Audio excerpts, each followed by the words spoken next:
Hey there, welcome to Live by Design, a place where I hope you'll find content that is informative, inspiring, and insightful. I'm your host, Mwadi Dibinga. I'm a life strategist, a speaker, and I'm happy to be here with you. So I gotta be honest and say I was not planning to record today.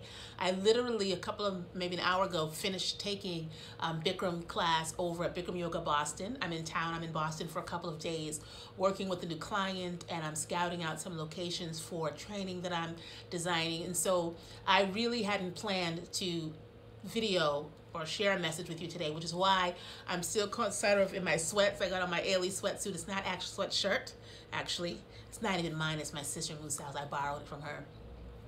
I didn't tell her, but. And I stopped off on the way home at Origination's office, Origination Cultural Arts Center's office, so that I could share this quick message with you and then go on about my day. So you'll have to excuse me. I'm not, as dressed up as I try to be. But I really wanted to share this thought with you. I had a dream a couple of days ago, and I just shared it with my friend Michelle over at Bikram Yoga Boston, and I thought I would share it with you because I thought it was kind of an interesting dream. I had a dream that myself and a couple of my friends were given superhero powers, and among those powers were the ability to fly, superhuman strength, the ability to run fast, just a whole bunch of things. And on a particular day, I don't know all the details because this part is a little bit fuzzy, but I remember being with all of my crew, with my people, and we were all getting ready to fly. And they all just went up and started flying. And when it came up to my turn to join them in the air, I realized I just became overcome with fear. And I remember in the dream, I walked up onto this fire escape that looked kind of like those rickety fire escapes that used to be on my apartment in Brooklyn.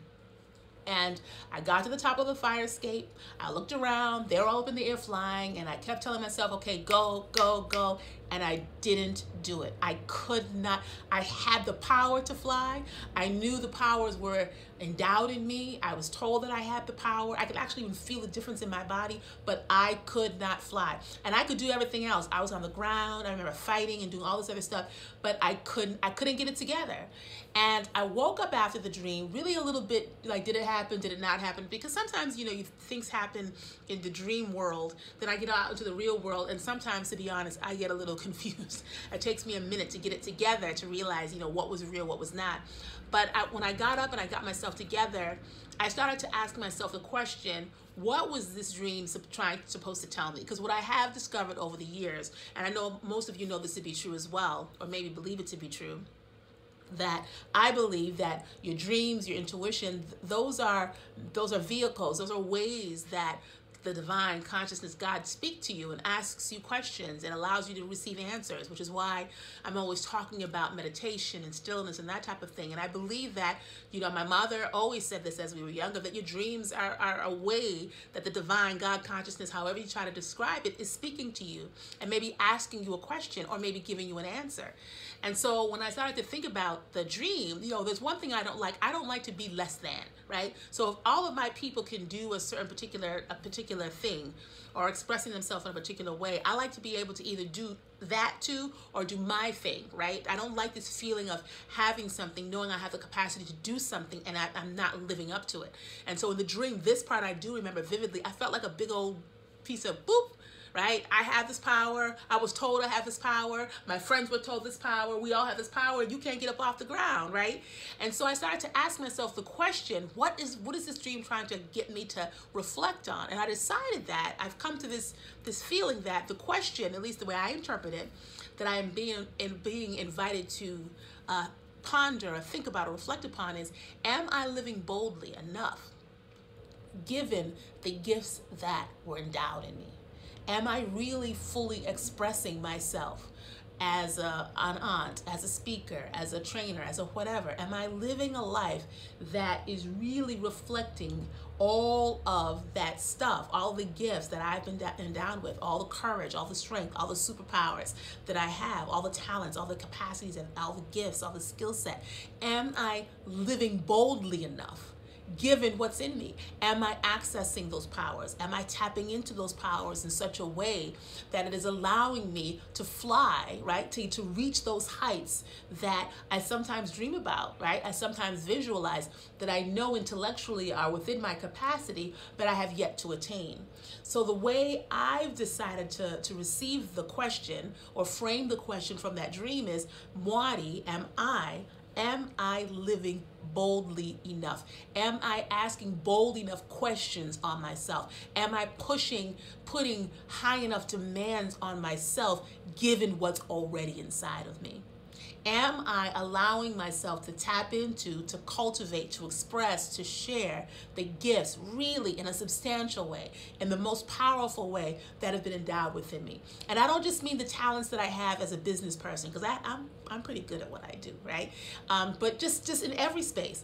I was in the dollar store the other day, and I said good morning to the woman that was ringing me up, and she was shocked. And when I walked up to her, she initially had on a stank face, right? And I could have taken on that stankitude, or I could have done what I ended up doing, was saying, hey, good morning, girl, how you doing? And then her whole face lit up. And then that's a gift, to be able to help people change their state just by saying good morning, or treating them with kindness, or treating them, with some kind of concern. That's a gift. Being able to look at my niece or my nephew when they're in a state of upset, and not take it personally, and still love on them extra. That's a gift. My speaking is a gift.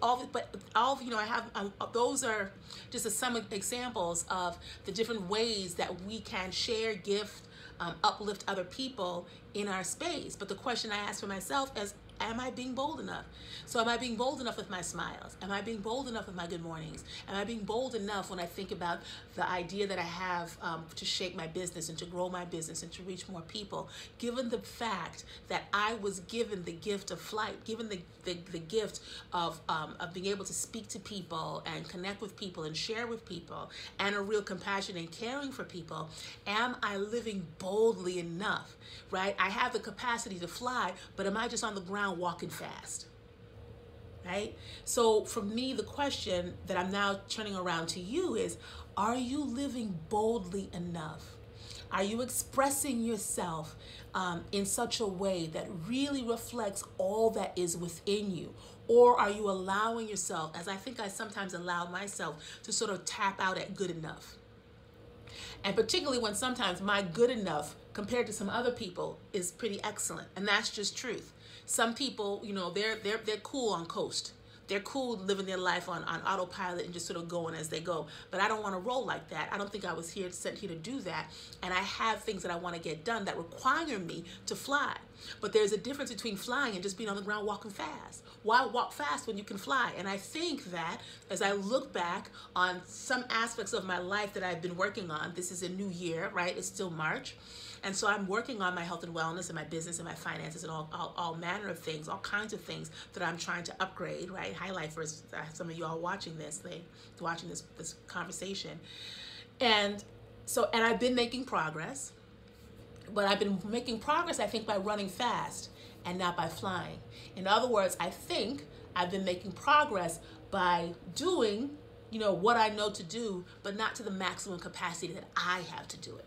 Not in a way that I know I will get the results that I want, that I will see the changes that I want. And I think the changes that I'm looking for, the particular ones that I'm looking for, I could get them a little sooner if I made the decision to stop walking fast, stop running fast, and start flying. So the question that I'm going to be asking myself as I reflect in my journal and my meditation and my prayer, just sort of out here in the world, is, am I acting in a way that's bold enough? Am I asking myself, am I putting demands on myself that reflect the strength, the courage, all the gifts, everything that is within me? Am I running fast or am I flying? And I think that I've just been running fast in some ways when I do have the capacity to fly. So for me, the test, the challenge, the invitation is to start to ask myself, to ask the divine, to ask consciousness, what will it take for me to really step into that space where I am fully committed to challenging myself to fly? to really get out in the world in a way that reflects all the beauty, all the divine, all the stuff that I was given? And that's the same question that I would ask for you in your space, in your realm, in whatever it is that you're trying to do. Are you living boldly? Are you asking yourself, are you demanding of yourself a way of living, a way of being that is going to encourage you, invite the real you to emerge to the surface? Are you asking things of yourself? Are you setting goals and just trying to create a life that will serve as an invitation for all that is within you to emerge to the surface? My invitation to you, the same invitation I'm offering to myself, is that let's make the decision that instead of learning how to run faster on the ground, we will do what is necessary to tap into our capacity to fly in whatever realm, whatever area that is. Let's not settle for just doing the best that we can, right? Doing the best that you can is okay if you are doing the best that you can in pursuit of your bigger self. Right? So doing the best that you can, just sort of getting by, that's not good enough for me. And it shouldn't be good enough, well, whatever, right? I don't think it's good enough for you either, particularly when you know that there are things that you want to do in this world, right? You may not share them with everybody, and they may not be these big grandiose things that require a big stage or a big audience. But I believe that you have something within you that you want to express. I know I have some things in me that I want to express. And in order to do those things, I'm committed to doing what is necessary to tap into the strength, the courage that's already within me that will allow me to stop running fast and start to fly. So that's it. That's the message. Again, this is an impromptu videotaping. I've got my sweatsuit on. I'm in the office at Origination Cultural Arts Center. You can see boxes and stuff behind me. You know, I didn't take the time to get in a nice little pretty setting because I wanted to get this out, and it was really urgent. I wanted to get this message to you today. Live boldly. Ask more of yourself than you've been asking, because it's by asking more of yourself, not from a judgmental standpoint, not from I should be doing this and I should be doing that, but I have the capacity to do more. I have the capacity to give more. From that angle, from that energy, ask yourself, demand more of yourself. So today, when you're reflecting in your journal or doing whatever it is that you do that allows you to tap into that inner wisdom, ask yourself, am I living boldly enough? Am I asking myself bold enough questions? Am I putting bold enough standards on myself that it will allow what is really within me to emerge to the surface? That's going to be my reflection for the next couple of days. So when we check back next week, I'm going to share with you some insights that I have found for myself. I'm going to be asking other people too. I'm going to share those insights with you next week. And in the meantime, if you have insights that you want to share, if you've been pondering this question about how you can give more, be more, do more, share more, grow more, share that information, those insights with me at the bottom of this page in the comments below, because I'm really interested in what you have to say as well. All right, so that's it. That's the message. It's not even really a message. It's more of a question. How can we be more bold in our demands? How can we be more bold in our expectations of ourselves, not other people, but of ourselves, so that we can maximize our ability to fully express who we were meant to be on this planet? That's the question. So I'm going to see you all next week. Let's think about it. We'll come back next week. We're going to talk about it. And that's it, all right? So until then, have a great week. Take care of yourself and the people that you love. And I'll see you soon, all right? Bye.